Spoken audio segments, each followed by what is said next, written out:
નમસ્કાર, હું છું સિતાબ કાદરી. વોઇસ ઓફ ઇન્ડિયામાં અત્યારે એક ચર્ચાનો વિષય વાવ પેટા ચૂંટણી બની છે. વાવ અને વાયનાડ આ બે પેટા ચૂંટણીઓ છે. બંને કોંગ્રેસની અહમ સીટો છે. એક બાજુ પ્રિયંકા ગાંધી છે વાયડાનમાં, તો બીજી બાજુ ગુલાબસિંહ રાજપૂત વાવમાં ઊભા છે. વાવની પેટા ચૂંટણીને લઈને અનેક તર્ક વિતર્કો થવા લાગ્યા હતા.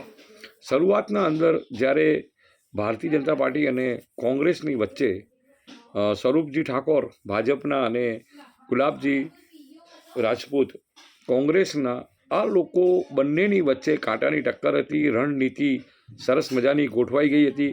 પણ એકંદરે ત્યાં રાજકીય પંડિતો અને સટ્ટા બજારમાં ભારતીય જનતા પાર્ટી માટે ઉત્તમ તક હતી અને ભારતીય જનતા પાર્ટી જીતે એવા એંધાણ દેખાતા હતા. કારણ કે 82,000 જેટલા ઠાકોર સમાજના વોટ હતા અને ઠાકોર સમાજના ઉમેદવાર સ્વરૂપજી ઠાકોર ઊભા હતા.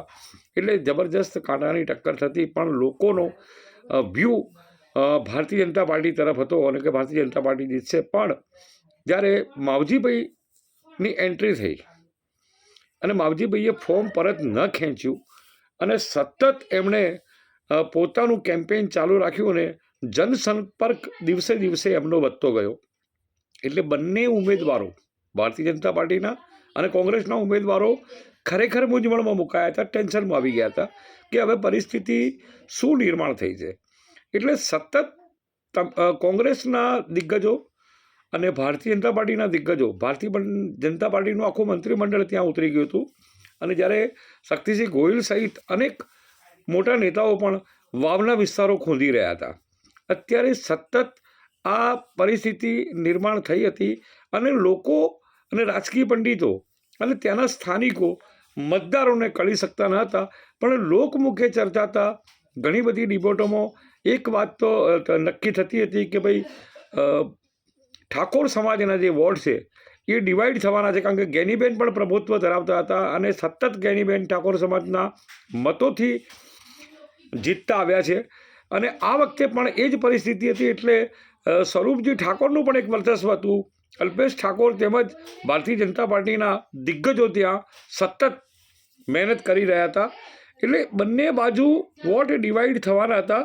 અને 49,000 જે વોટના ધણી હતા ચૌધરી સમાજના, એના અંદર સહકારી માળખાના આગેવાન બાવજીભાઈ એક ધીર ગંભીર અને વયોવૃદ્ધ છે, જેઓ 6 ચૂંટણીઓ ઓલરેડી લડી ચૂક્યા છે, ઘણો અનુભવ ધરાવે છે અને દરેક નાનાથી મોટા માણસોના સીધા સંપર્કમાં છે. લોકો સાથે ગરોવો સારો છે, સારા સ્વભાવના છે.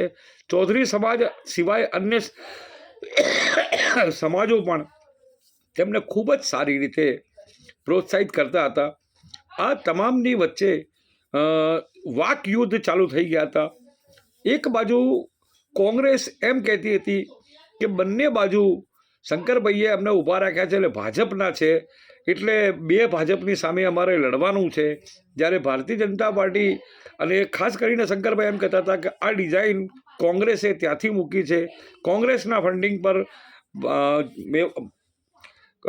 ચૌધરી લડી રહ્યા છે. એટલે આવા અનેક પ્રશ્નો ઉપસ્થિત થયા હતા. લોકો પણ મૂંઝવણમાં હતા. પણ ત્યાંની જાગૃત પ્રજા જે છે કે દરેક વખતે સારામાં સારું મતદાન કરે છે. અગાઉ પણ 3 ચૂંટણીઓ થઈ, ત્યાં 70% ઉપરાંત મતદાન થયું અને આ વખતે પણ સમથિંગ 70% જેટલું મતદાન આ વિસ્તારમાં થયું હતું.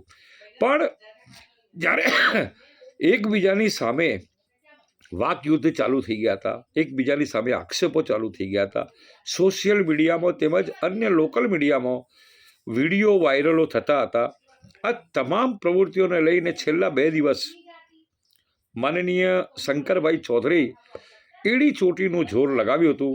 અને એમને જ્યાં સુધી જે રીતની લોકો સાથે વાર્તા થઈ, ત્યાંના સ્થાનિકો સાથે વાત થઈ, મતદારો સાથે વાત થઈ, એ પ્રમાણે રબારી સમાજ જોડે એક જબરજસ્ત મિટિંગનું આયોજન કરી અને ત્યાં એક મોટું ગાબડો પાડવાનો શંકરભાઈએ પ્રયાસ કર્યો હતો.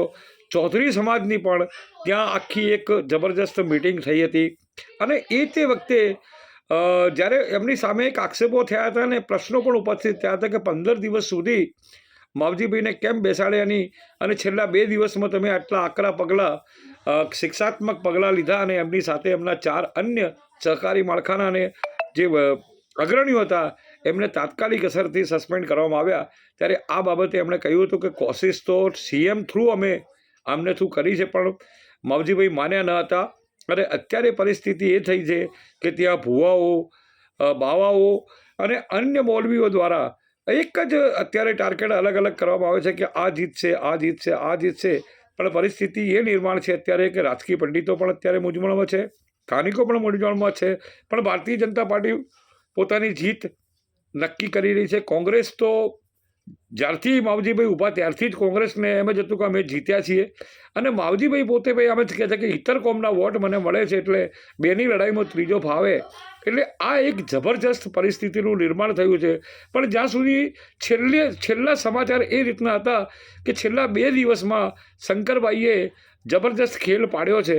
અને જો એ ખેલ શંકરભાઈનો સાચો જાય તો ભારતીય જનતા પાર્ટી કે જે 3જા નંબરે હતી એ સીધી ગુલાબસિંહની સાથે ફાઇટમાં આવી જાય અને કદાચ 2-4 હજારના માર્જિનથી ભારતીય જનતા પાર્ટી જીતે એ રીતનું છેલ્લા મતદાન પછીના લોકોના સર્વેથી જાણવા મળ્યું છે.